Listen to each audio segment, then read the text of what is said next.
I've installed, I don't know how many toilets, plenty of them. But I'm following my father-in-law's advice. When we were in here the other day, we talked about a handful of different things, and I asked him his favorite method for installing toilets, and I'm doing it exactly like he said, down to getting different toilet bolts. He told me to get the plastic toilet bolts versus the standard metal ones, and his reason is, he said they're very easy to work with. He said the bases of them go into the flange nicely, and he said afterwards they're just so easy to cut off.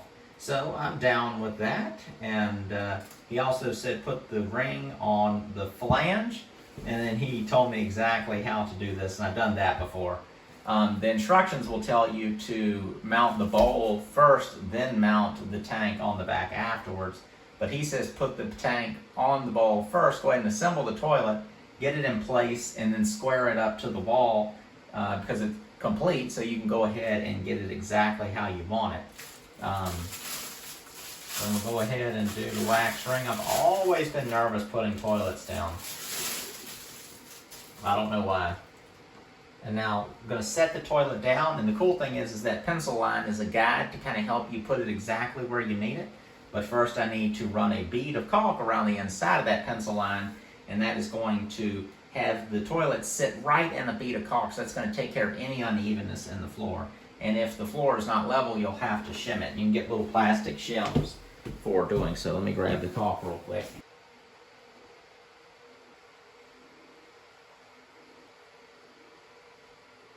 Alright, again, this makes me nervous. I hate doing this.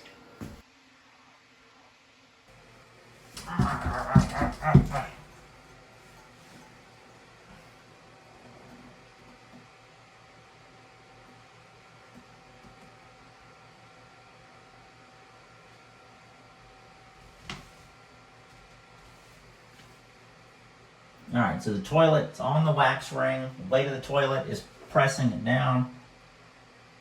And then you just gradually shift it onto your pencil lines. Not going to rock the toilet around all dramatically.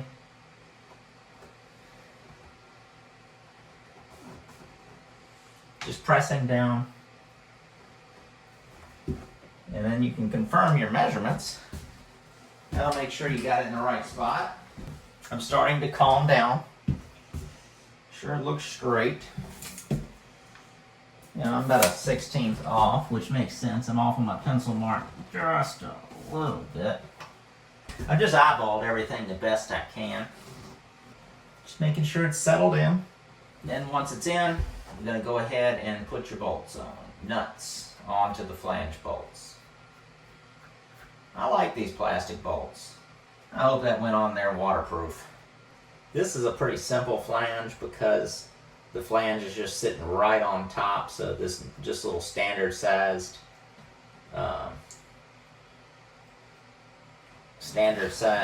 wax ring is fine. If you're doing different things like you've got a wax ring and then you tile around it, they make different things, little risers or spacers, whatever they call them. So depending on the situation, the type of flange, the type of floor is going to determine what type of wax ring you use.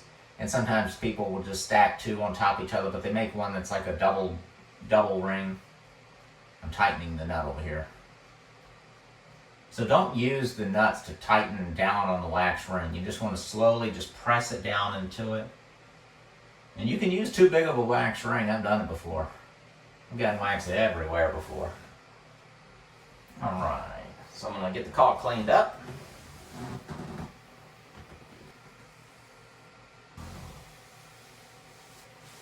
We're going to have to go next door to one of the houses that will be renovated in the future to see if there is some PEX over there to make this water line connection.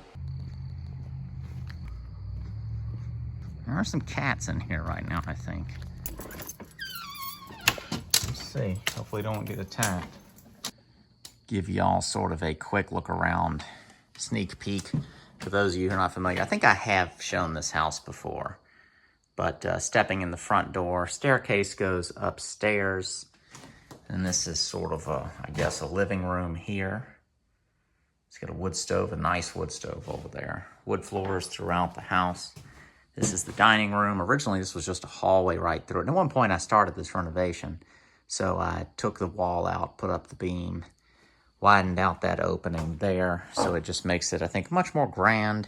And the whole reason for doing so is I wanted you to have a view of the staircase when you're in this room. You actually don't even need this whole header here. I did this a long time ago and overthought it. You can see which way the joists run. So I could actually take this completely out if I wanted to. But I liked the opportunity to do some nice trim, kind of, and split this area up space-wise to define it, but it still opened up. And then big opening into the kitchen. Pretty good-sized kitchen. I've gutted all this. It was just a normal house.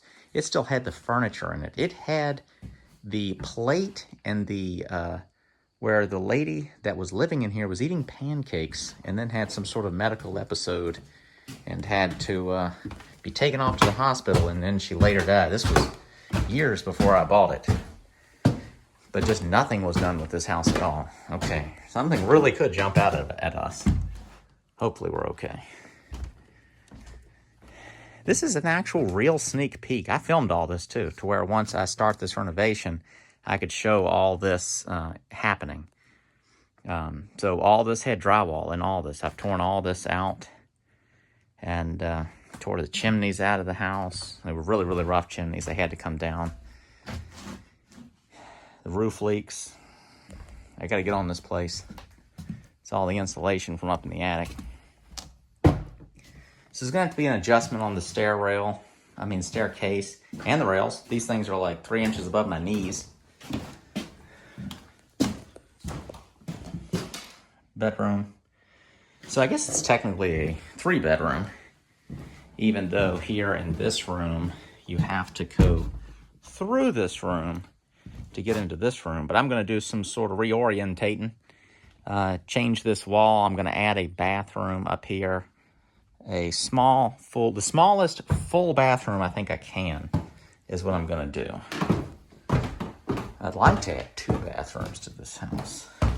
But it's a neat place. So I'm going to reuse all these and do some sort of creative way of making that handrail taller. We'll go back here real quick. I'm getting off topic. I love this house, though. This house was purchased with the intention of living in it. And then just things changed. And I've considered keeping it. This is disrespectful of me, but there's some false teeth there. Those spooked me the first time I found those. Stole that toilet, put that in a rental house. This is the kitchen, so the sink used to be here. It's nice. I mean, it's 9 or 10 foot ceilings. I think they're 9. I'll see the cats.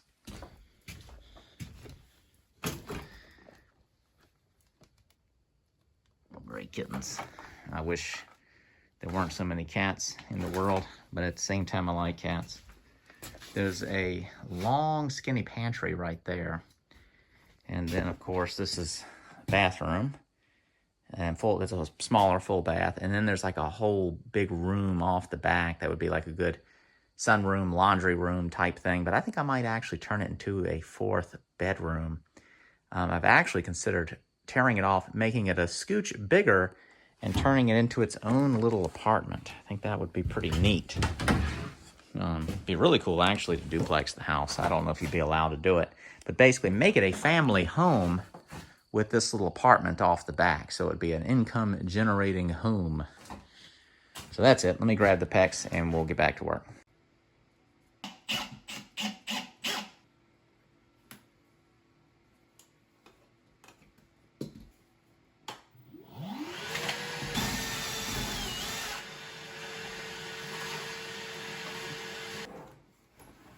Unfortunately, the camera was not rolling 1 minute ago when I did all this, but in effort to get this nice and clean looking and not have some crazy twisted up supply line under the hose, I just attached the hose to the bottom of the toilet, brought the pecs up through the floor, put the ring around it, attached the valve, and connected them. So right now, all of this is just sort of hanging into the basement. Now what I'll do is I'll go in the basement and I'll pull the pecs over to my supply line, which has a T in it, and hook this to it, and all this is perfectly sized.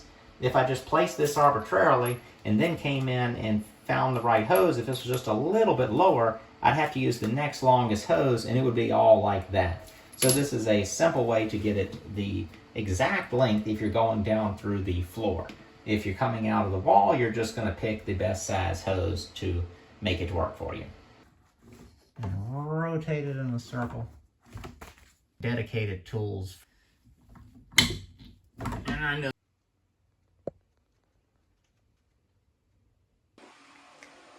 this is a moment of truth. Let's see what happens. Hopefully that scared me.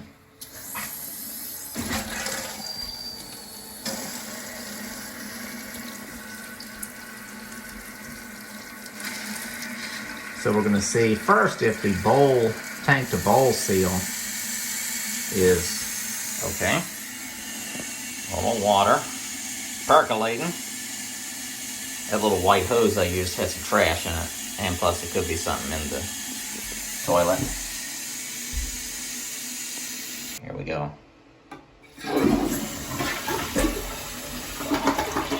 Isn't that beautiful? When you go from a non-functioning house to a toilet flushes, it's just something about it.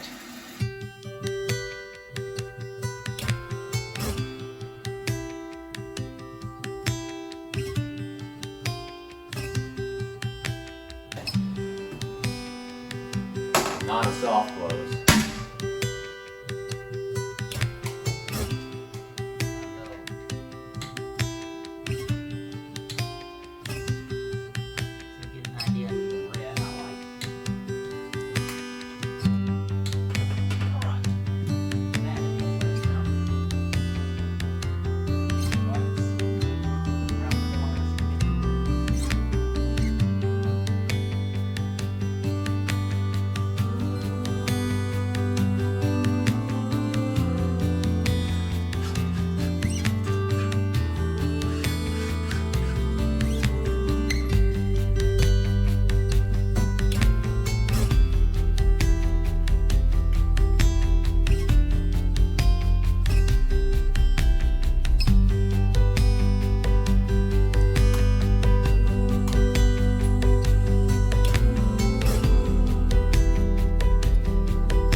One step closer.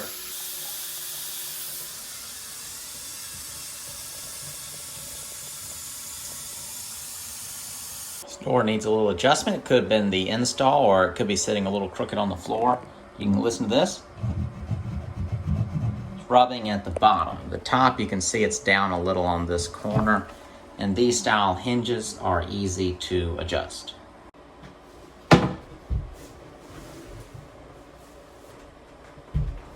So all this needed was this little adjustment screw, and what that does is it pushes the door out this way. So when you push it out this way, it's basically pivoting up here and it raises this corner. Ship shape. So that means the bathroom is done, other than maybe some touch-up paint on the trim and a mirror hung.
the sprayer, I ran into a weird problem. This little part that goes on top of the counter, and this goes under the counter. This threads on, and this one goes up. Both of those threaded all the way.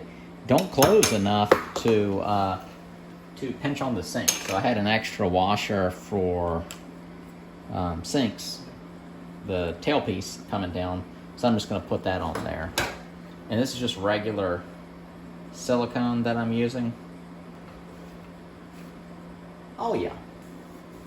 A lot of places has this eco thing on there.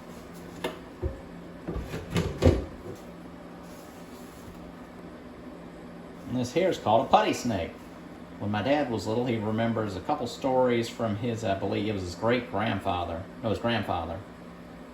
And one of them was him doing this, fixing a drain, and then the other one was sticking little pieces of wood in stripped out holes for the screws for door hinges. Portion of the drain, that's the part you see, the wrench for the nut. I'm gonna go ahead and